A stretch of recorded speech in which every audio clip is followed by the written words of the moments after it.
O ayan, ginawa ni Uncle ng gate. Ano, gate. Tapos yan, nire-repair niya.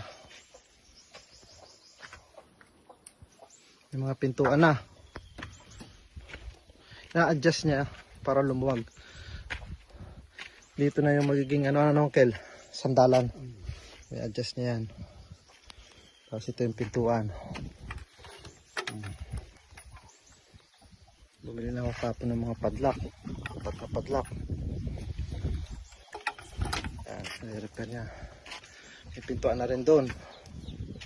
Sa likod. Ito. Pintuan.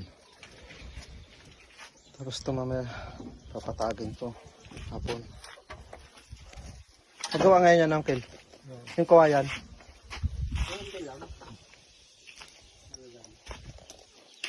Tapos itong kusina may padlock na rin. Pumili rin. Bale ditong kusina ito, kalan.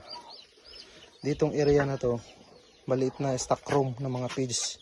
Hahatiin to. So ito yung poste. Lalagyan ng konting pinto rito papunta sa CR. Poste ulit dito. Tapos ito na yung stock room. Tapos doon na yung tangke. Doon na yung pinaka CR. Ito alasin to, babaklasin to. Dito na yung magiging kalan sa kalababo. Mag-a-adjust doon ng konti sa lattice. Dito. Paghahatiin tong area na to, i-adjust ng konti. Lababo sa kalan. Yung kalan nakataas na. Para hindi pa yuko-yuko. Paupo-upo. Tapos yung tangke, dito na ilalagay. Diyan. Mag-aano lang ng konti, sabi ni Uncle. Huhukay ng mga 4 na hollow block o 3. Tapos, para yung ibabaw din ng semento magagamit. Pwedeng patungan ng kulungan ng manok, ganyan. Kulungan ng pabo.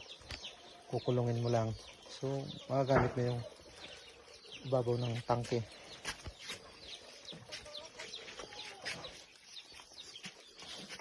Pala ako ng sipit at bibili ako ng plywood para doon naman sa likod. Papalitan yung likod. Unahin muna yung likod.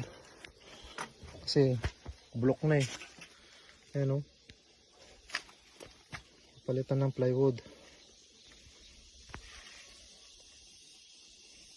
Ito yung likod. Tatanggalin ko po ba ito? Okay. Doon ang ano yan sa ano. Tagong ano, harang. Para may istakan din dito sa loob, diba? Sa ilalim. Lagayan ng mga ano, kung anong gamit. Dito magiging sarang. Paano ng lamesa rito.